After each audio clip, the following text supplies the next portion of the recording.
Sufyan Ats-Tsauri ini perlu kita tahu Amirul Mukminin fi ilmil hadis. Jadi ini ulama besar dalam ilmu hadis, ulama besar, bukan ulama kaleng-kaleng ya, bukan ustaz YouTube, ini ulama beneran. Sufyan Ats-Tsauri namanya. Bainama huwa yatuf idh ra'a rajulan la yarfa'u qadaman wa la yadau qadaman illa huwa yusalli 'ala nabi. Waktu dia berkeliling di sebuah tempat, dia melihat seseorang, ini orang gak duduk, gak berdiri, kemanapun dia pergi udah pasti salawat sama Nabi. Allahumma sholli ala sayyidina Muhammad wa ala ali Muhammad, Allahumma sholli ala Muhammad.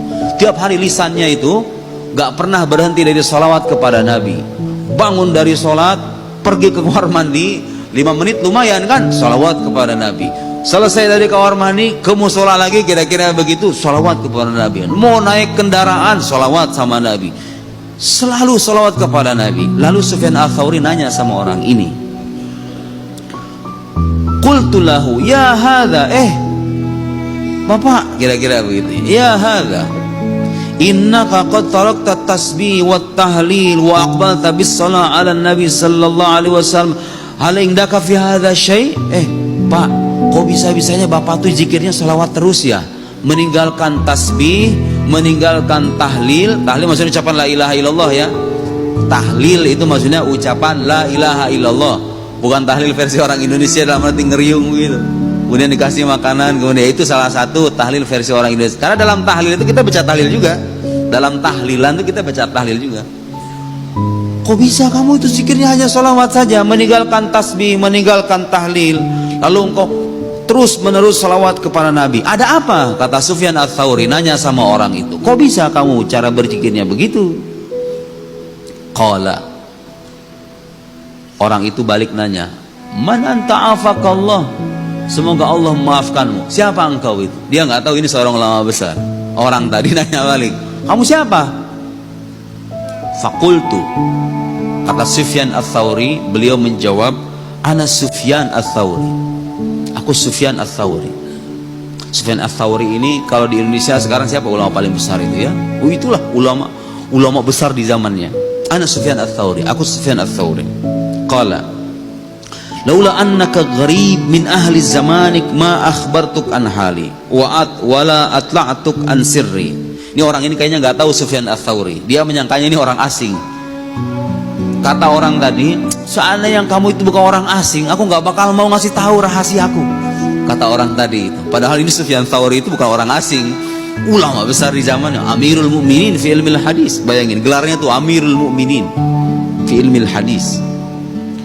Wala atla'tuk ala sirri thumma qala li. Nah, ceritalah orang ini kenapa dalam setiap waktu zikirnya itu selalu salawat kepada Rasulullah sallallahu alaihi wasallam. Nih, cerita ini relevan untuk orang-orang zaman sekarang yang mengharapkan ampunan dan rahmat Allah, bingung bagaimana caranya memperbaiki hidup, merasa beragama itu terasa kering, tidak ada maknanya karena dia nggak melibatkan perasaan dan emosionalitasnya kepada Nabi.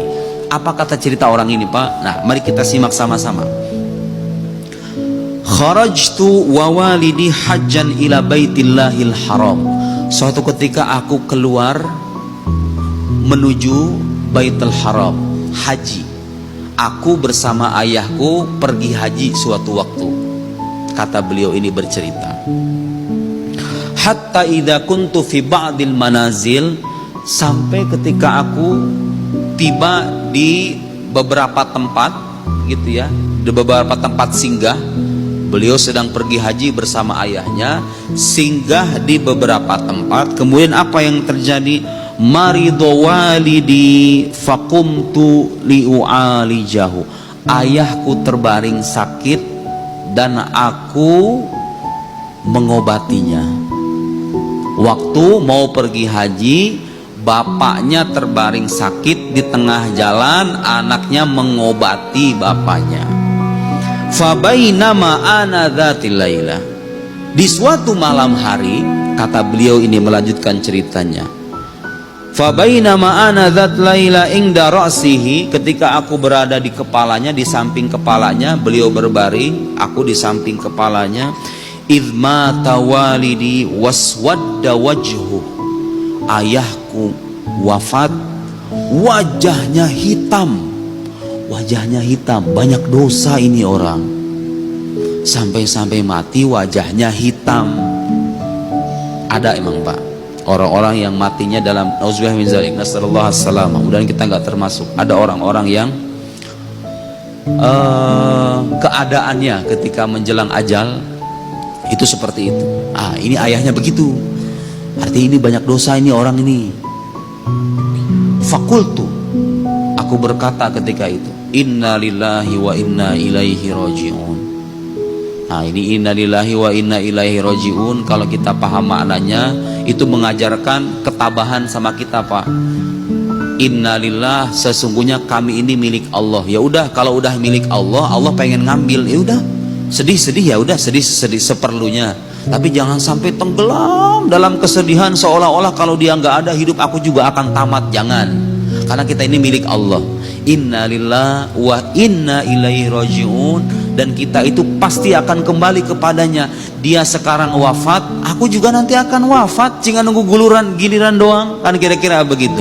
Itu ungkapan innalillahi wa inna ilaihi raji'un, itu ekspresi kepasrahan mutlak kepada Allah manakala ada musibah terjadi atau orang terkasihi meninggal. Kita ucapkan itu supaya kita tidak tenggelam dalam kekecewaan.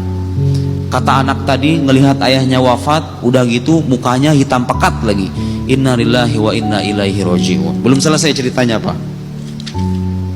Fajadzabtul izar ala wajhi faghattaitu, ditariklah sarung atau kain untuk menutupi kepala ayahnya itu. Malu, mukanya hitam, malu, ambil kain ditutup itu kepalanya. Faghalabatni aini fanimtu, tiba-tiba aku tertidur ngantuk. Ketika udah ditutup itu kepala, kemudian tiba-tiba aku ngantuk, kata orang tadi. Fa idza ana bi rajul lam ara ahsan minhu wajhan wala anzab minhu thawban. Tiba-tiba di mimpi itu aku ketemu orang, tidak pernah aku menjumpai orang yang paling indah perawakannya selain orang itu. Wajahnya paling indah, bajunya paling bersih. Sementara ayahnya wafat dalam keadaan kepalanya hitam gara-gara banyak dosa. Di mimpi itu ketemu sama laki-laki yang seperti itu, bersih wajahnya, bersih bajunya, indah. Wala atyab minhu rihan, wanginya saya nggak pernah menjumpai yang lebih wangi ketimbang orang itu. Kata orang tadi, yarfa'u qadaman wa yadau ukhra, hatta dia berjalan, laki-laki itu yarfa'u qadaman wa yadau ukhra, itu artinya berjalan. Hatta dana min walidi, mendekatlah laki-laki yang berperawakan bersih itu kepada ayahku, mendekat ke ayahnya. Apa yang terjadi Pak? Fakasyafal izar an wajhi, kain yang tadi ditutupkan oleh sang anak sama laki-laki yang berperawakan bersih ini dibuka. Kain penutup kepalanya yang hitam itu dibuka sama laki-laki tadi. Ini pendosa ya, pendosa. Fakasyafal izar an wajhi fa'ammara yadahu. Amarra artinya ini mengusapkan tangannya. Fa'amarra yadahu ala wajhi, kemudian wajah laki-laki tadi yang terbaring dengan wajah hitam pekat diusap sama laki-laki yang berperawakan bersih tadi, diusap. Fabiyaddo, pas diusap tiba-tiba berubah menjadi putih. Tadinya hitam bekas dosa. Sama laki-laki tadi cuma dibuka kemudian diusap dengan tangannya, bersih. Summa walla raji'an, ya sudah, setelah itu laki-laki tadi balik lagi, setelah mengusap kepalanya kemudian balik lagi. Fata'allaqtu bi thawbihi, tapi aku tarik kainnya pas dia mau pergi. Selesai mengusap kepala ayahku, kata orang tadi, orang itu mau pergi, aku tarik bajunya. Ta'allaqtu bi faqultu, aku kemudian berkata, Man antalladzi manallahu ala walidik fi ardil ghurbah. Pak, bapak siapa yang bisa ngubah wajah ayah saya seperti ini di tengah keterasingan? Ini kan lagi perjalanan menuju haji, di tengah keterasingan gitu ya. Siapa? Terheran-heran anak tadi, sang anak terheran-heran. Bapak siapa? Kok bisa membuat ayah saya seperti ini? Kira-kira begitu terjemahan bebasnya. Qala, laki-laki yang berperawakan bersih tadi berkata, awama ta'arifuni, engkau tidak mengenalku? Ana Muhammad ibn Abdullah sahibul Quran. Akulah Muhammad putra Abdullah yang membawa Al-Quran. Rasulullah sallallahu alaihi wasallam datang dalam mimpi, mengusap kepala ayahnya yang penuh dosa itu dengan usapan tangan Rasulullah, putih semuanya. Amma inna walidaka kana musrifan ala nafsihi. Betul nak, ayahmu itu pendosa, musrif. Musrif itu Pak, bukan cuma pendosa, melampaui batas dalam berbuat dosa, melampaui batas. Jadi kalau misalnya maksiat, bukan maksiat bolong-bolong, emang kerjaannya maksiat. Kan ada yang kayak begitu orang. Maksiat itu sudah mendarah daging dalam kehidupannya. Kan ada itu yang kayak begitu. Amma inna walidaka musrifan ala nafsi, kana musrifan ala nafsihi, walakin, tapi kata Nabi apa? Kana yukthirus sholata alai. Allahu Akbar. Tapi ayahmu ini nak banyak membaca solawat kepadaku.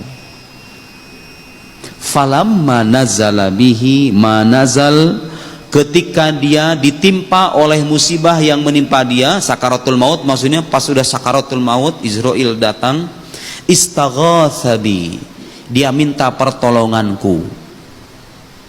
Istaghatha artinya minta pertolongan.